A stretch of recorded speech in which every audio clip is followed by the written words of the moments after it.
Dirgahayu Republik Indonesia, Dirgahayu Negeri Pancasila, Merdeka! Busana yang saya pakai ini adalah pakaian adat suku Baduy. Saya suka karena desainnya yang sederhana. Ada burung di atas dahan, dahannya ada di pohon beringin. Saya ucapkan salam pembukaan kepada semua para hadirin. Dan kita akan mendengarkan pidato kenegaraan Presiden Republik Indonesia. Pada Saudara Presiden, kami persilahkan.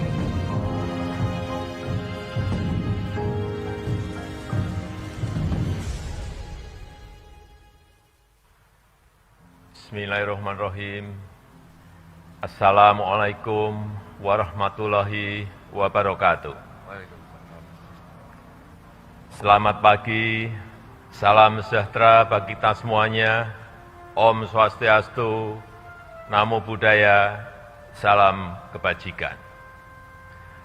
Yang saya hormati Wakil Presiden Republik Indonesia, Bapak Profesor Kiai Haji Ma'ruf Amin. Yang saya hormati Ketua, para Wakil Ketua, dan para anggota MPR Republik Indonesia. Yang saya hormati Ketua, para Wakil Ketua, dan para anggota DPR Republik Indonesia. Yang saya hormati Ketua, para Wakil Ketua, dan para anggota DPD Republik Indonesia. Yang saya hormati Ketua, para Wakil Ketua, dan para anggota lembaga-lembaga negara. Yang saya hormati Ibu Hajah Megawati Soekarno Putri, Presiden Republik Indonesia kelima. Yang saya hormati Bapak Susilo Bambang Yudhoyono, Presiden Republik Indonesia keenam. Yang saya hormati Bapak Tri Sutrisno dan Bapak Hamzahas. Yang saya hormati Bapak Muhammad Yusuf Kalla beserta Ibu Mufidah Yusuf Kalla. Yang saya hormati Bapak Budiono beserta Ibu Herawati Budiono. Yang saya hormati Yang Mulia para Duta Besar negara-negara sahabat dan para pimpinan perwakilan badan dan organisasi internasional. Yang saya hormati para Menteri Kabinet Indonesia Maju serta Panglima TNI dan Kapolri. Yang saya hormati para Ketua Umum partai-partai politik. Yang saya hormati hadirin, saudara-saudara sebangsa dan setanah air. Krisis, resesi, dan pandemi itu seperti api. Kalau kita bisa hindari, kalau bisa kita hindari. Tetapi jika hal itu tetap terjadi, banyak hal yang bisa kita pelajari. Api memang membakar, tetapi juga sekaligus menerangi. Kalau terkendali, dia menginspirasi dan memotivasi. Dia menyakitkan, tetapi sekaligus juga bisa menguatkan. Kita ingin pandemi ini menerangi kita untuk mawas diri, memperbaiki diri, dan menguatkan diri kita dalam menghadapi tantangan masa depan. Pandemi ini seperti kawah candra di muka, yang menguji, yang mengajarkan, dan sekaligus mengasah.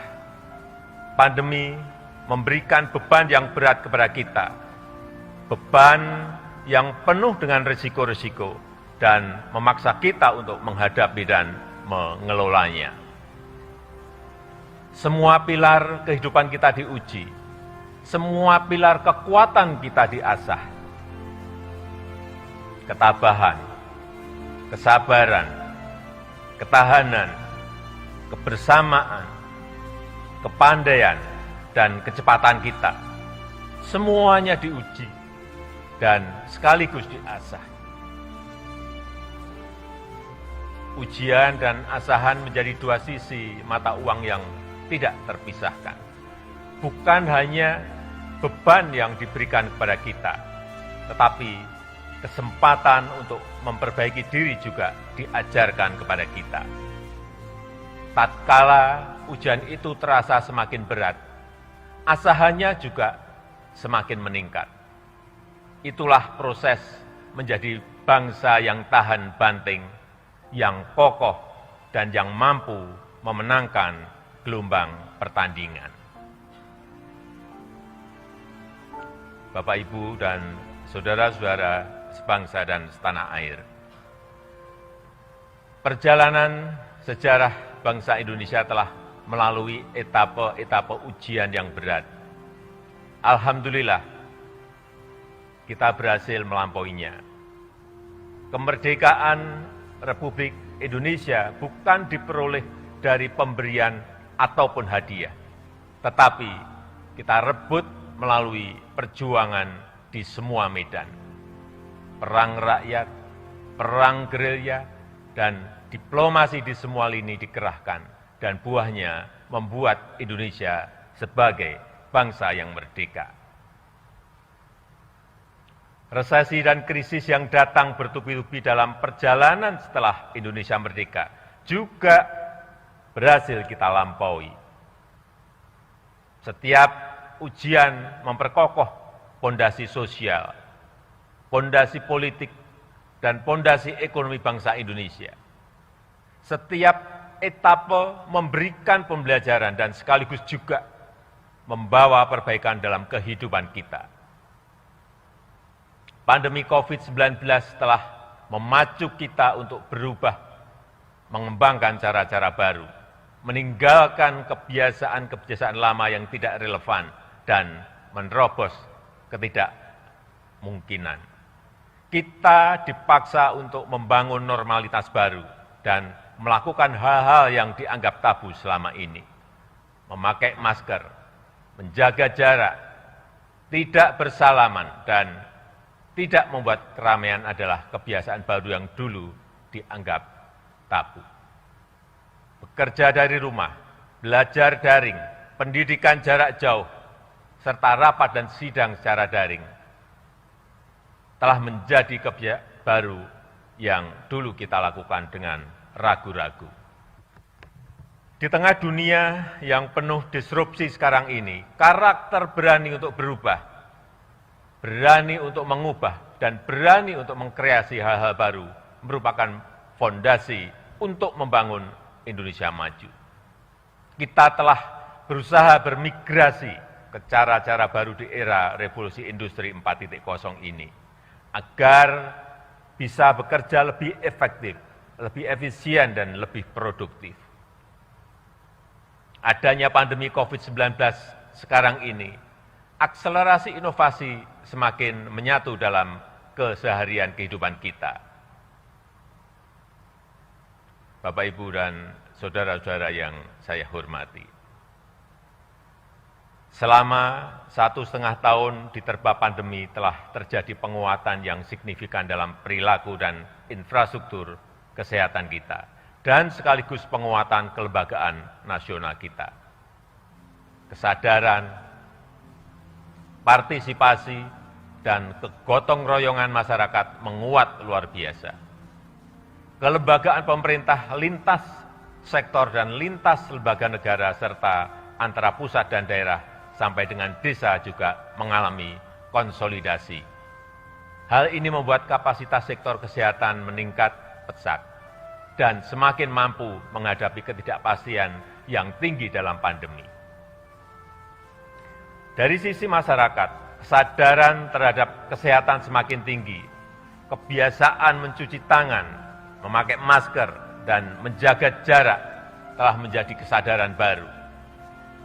Gaya hidup sehat, menjaga kebersihan lingkungan, berolahraga dan mengkonsumsi makanan yang bernutrisi terasa semakin membudaya. Hal ini merupakan modal besar untuk menuju masyarakat yang lebih sehat dan dalam pengembangan SDM yang berkualitas. Kesadaran dan antusiasme masyarakat untuk divaksin, memperoleh layanan kesehatan, memperoleh pengobatan, serta saling peduli untuk yang semakin tinggi. Pandemi telah mengajarkan bahwa kesehatan adalah agenda bersama. Pandemi telah menguatkan institusi sosial di masyarakat dan semakin memperkuat modal sosial kita. Jika ingin sehat, warga yang lain juga harus sehat. Jika ada seseorang yang tertular COVID-19, maka hal ini akan membawa resiko bagi yang lainnya. Penyakit adalah masalah bersama dan menjadi sehat adalah agenda kita bersama. Kapasitas kelembagaan negara dalam merespon pandemi juga semakin terkonsolidasi dan bekerja semakin responsif. Kita tahu bahwa pandemi harus ditangani secara cepat dan terkonsolidasi dengan merujuk kepada data, ilmu pengetahuan, dan teknologi. Kita juga paham bahwa praktek demokrasi, akuntabilitas, dan tata kelola yang baik harus dijunjung tinggi. Kerjasama antar lembaga serta kepemimpinan yang responsif dan konsolidatif menjadi kunci dalam menangani pandemi. Sejak awal pandemi, lembaga legislatif dan lembaga pemeriksa memberikan dukungan kepada pemerintah untuk cepat mengkonsolidasikan kekuatan fiskal. TNI, Polri, dan birokrasi dari tingkat nasional sampai ke tingkat desa terus bahu-membahu dalam melakukan pendisiplinan protokol kesehatan, 3T, termasuk vaksinasi dan penyiapan fasilitas isolasi terpusat. Hampir semua Forkompinda bergerak terpadu dalam mengatasi permasalahan kesehatan dan perekonomian. Manajemen lapangan dalam testing, tracing, dan treatment, serta vaksinasi telah mengasah kepemimpinan di semua level pemerintahan. Saya yakin kapasitas respon kita dalam menghadapi ketidakpastian di bidang kesehatan dan di bidang-bidang lain juga semakin baik dan semakin kokoh. Penyediaan layanan kesehatan oleh pemerintah maupun swasta juga mengalami peningkatan yang menggembirakan. Layanan kesehatan di banyak daerah bertambah cukup signifikan, baik dalam hal penambahan kapasitas tempat tidur maupun fasilitas pendukungnya. Yang sangat mengharukan dan membanggakan adalah kerja keras dan kerja penuh pengabdian dari para dokter, para perawat, dan tenaga kesehatan yang lainnya. Kemandirian industri obat, vaksin, dan alat-alat kesehatan masih menjadi kelemahan serius yang harus kita pecahkan. Tetapi pandemi telah mempercepat pengembangan industri farmasi di dalam negeri, termasuk pengembangan vaksin merah putih dan juga oksigen untuk kesehatan. Ketersediaan dan keterjangkauan harga obat akan terus kita jamin dan tidak ada toleransi sedikit pun terhadap siapapun yang mempermainkan misi kemanusiaan dan kebangsaan ini. Selain itu, pemerintah bekerja keras mengerahkan semua sumber daya demi mengamankan pasokan kebutuhan vaksin nasional. Namun, pada saat yang sama, Indonesia juga terus memperjuangkan kesetaraan akses terhadap vaksin untuk semua bangsa. Sebab perang melawan COVID-19 tidak akan berhasil jika ketidakadilan akses terhadap vaksin masih terjadi. Melalui diplomasi vaksin inilah kita telah menunjukkan kepada dunia bahwa Indonesia berperan aktif untuk ikut melaksanakan ketertiban dunia yang berdasarkan kemerdekaan, perdamaian abadi, dan keadilan sosial. Bapak, Ibu, dan saudara-saudara yang saya muliakan, walaupun kita sangat berkonsentrasi dalam menangani permasalahan kesehatan, tetapi perhatian terhadap agenda-agenda besar menuju Indonesia maju tidak berkurang sedikit pun. Pengembangan SDM berkualitas tetap menjadi prioritas.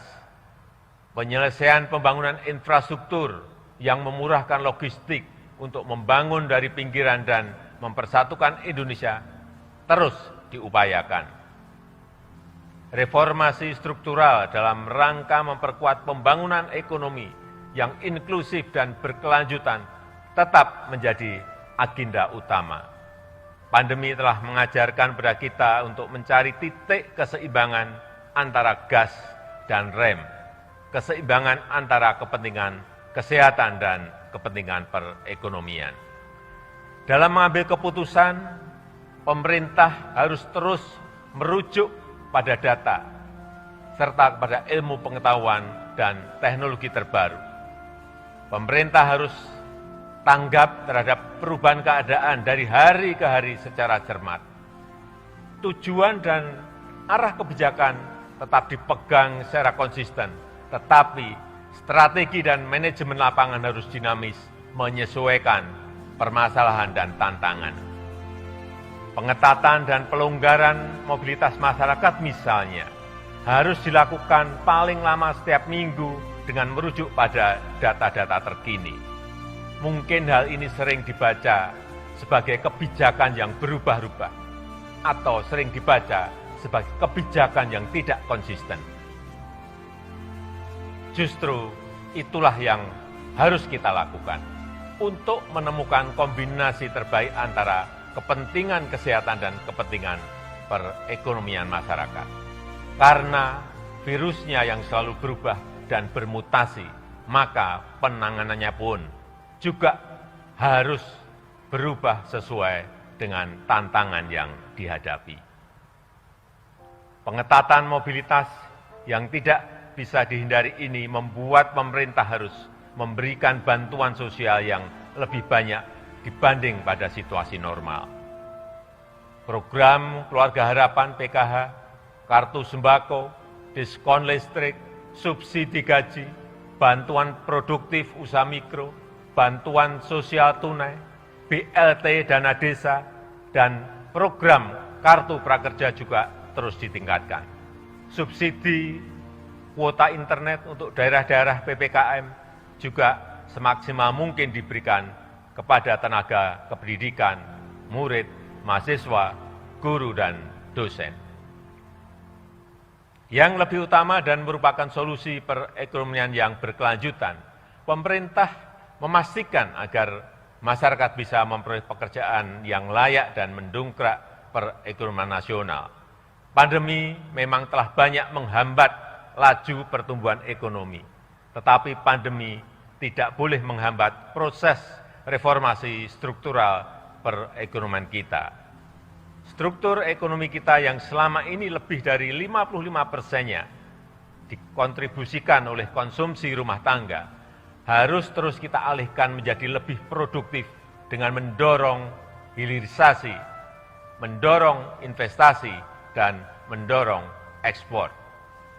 Fokus pemerintah adalah menciptakan sebanyak mungkin lapangan kerja baru yang berkualitas. Implementasi Undang-Undang Cipta Kerja terus kita percepat. Minggu yang lalu, pemerintah telah meluncurkan OSS, Online Single Submission, yang sangat mempermudah semua level dan jenis usaha, apalagi bagi jenis-jenis usaha yang berisiko rendah. Urusan perizinan, pengurusan insentif, dan pajak bisa dilakukan jauh lebih cepat, lebih transparan, dan lebih mudah. Kesempatan ini harus dimanfaatkan oleh pelaku UMKM untuk mengembangkan usahanya. Pada periode Januari sampai Juni 2021, realisasi investasi Indonesia tidak termasuk sektor hulu migas dan jasa keuangan sedikitnya 442,8 triliun rupiah, dengan rincian 51,5% di luar Jawa dan 48,5% di Jawa.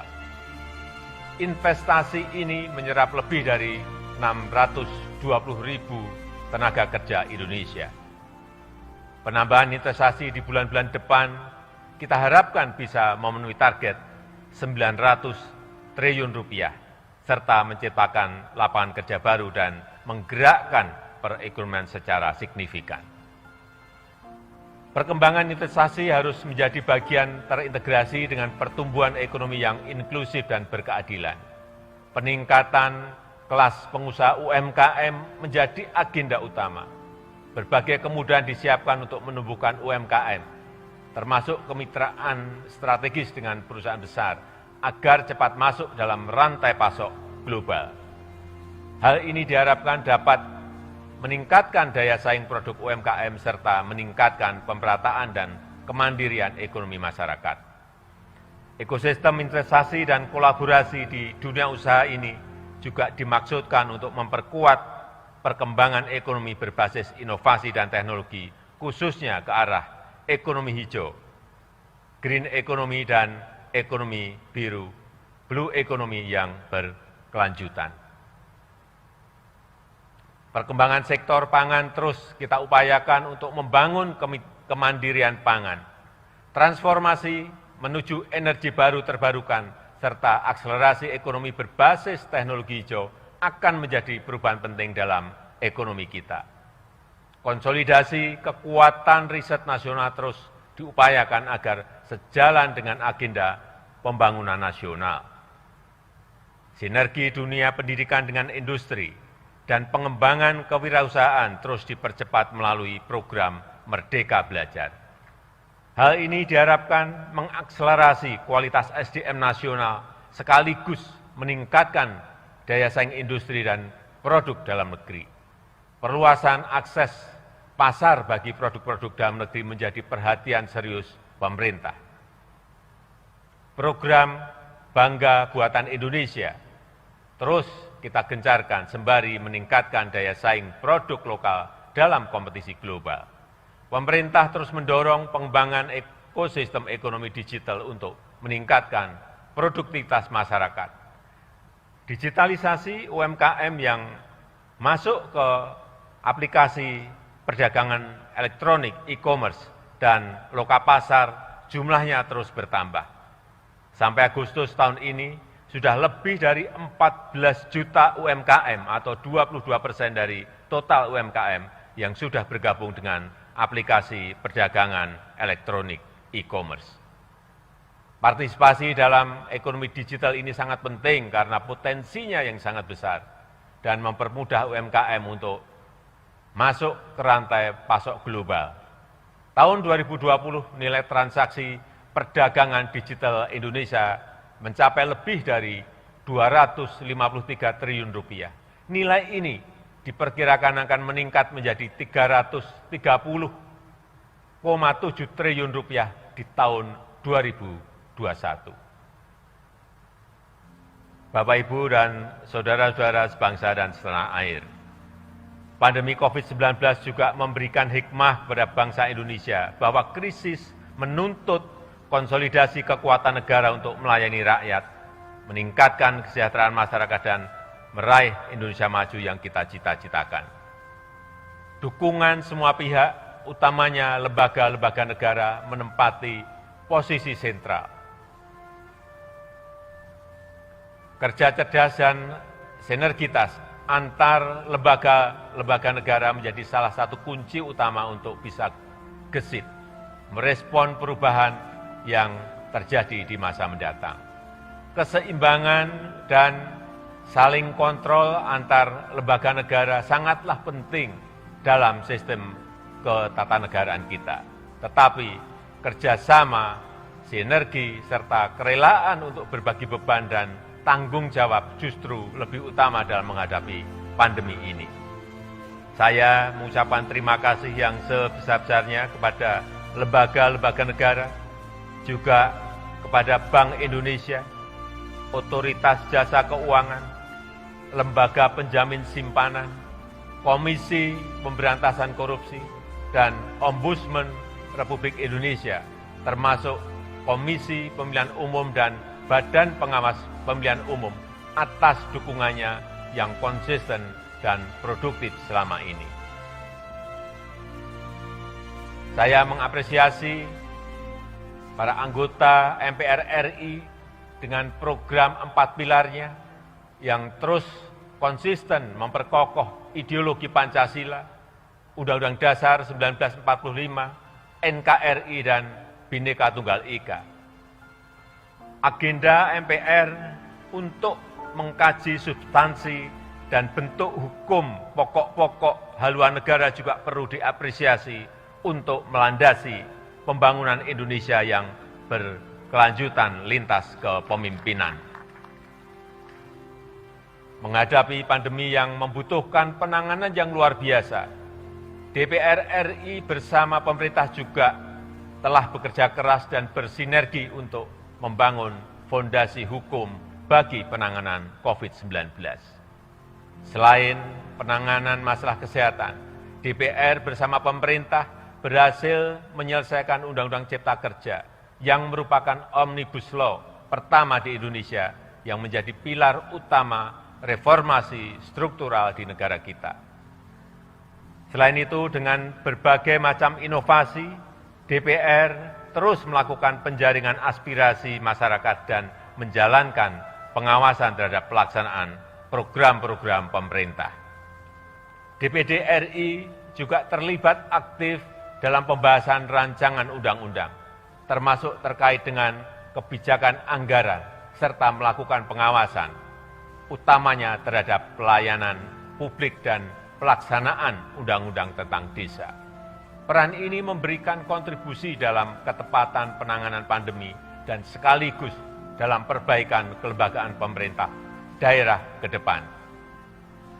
Di tengah kebutuhan pemerintah untuk bertindak cepat menyelamatkan masyarakat dari pandemi, peran pemeriksaan yang dilakukan oleh BPK RI juga telah dilakukan beberapa penyesuaian. Situasi pandemi bukan situasi normal dan tidak bisa diperiksa dengan standar situasi normal. Yang utama adalah menyelamatkan rakyat. Menyelamatkan rakyat adalah hukum tertinggi dalam bernegara. Inovasi BPK untuk mewujudkan akuntabilitas untuk semua di negara kita patut untuk dihargai. Saya mengapresiasi upaya-upaya BPK untuk memberikan informasi temuan pemeriksaan agar ditindaklanjuti oleh pemerintah, baik di pusat maupun di daerah. Walaupun di era pandemi, kecepatan kerja dalam pelayanan peradilan juga tidak bisa ditunda, bahkan harus dipercepat. Proses administrasi dan persidangan perkara di Mahkamah Agung secara elektronik telah mampu mempercepat penanganan perkara. Bahkan dengan adanya aplikasi peradilan elektronik e-court telah mempermudah dan meningkatkan jumlah perkara yang dibawa ke pengadilan. Demikian pula halnya dengan Mahkamah Konstitusi yang juga menggelar persidangan melalui daring. Munculnya banyak permohonan keadilan yang terkait dengan undang-undang dan juga perkara pilkada telah membuat MK mampu menyelesaikan perkara tepat waktu.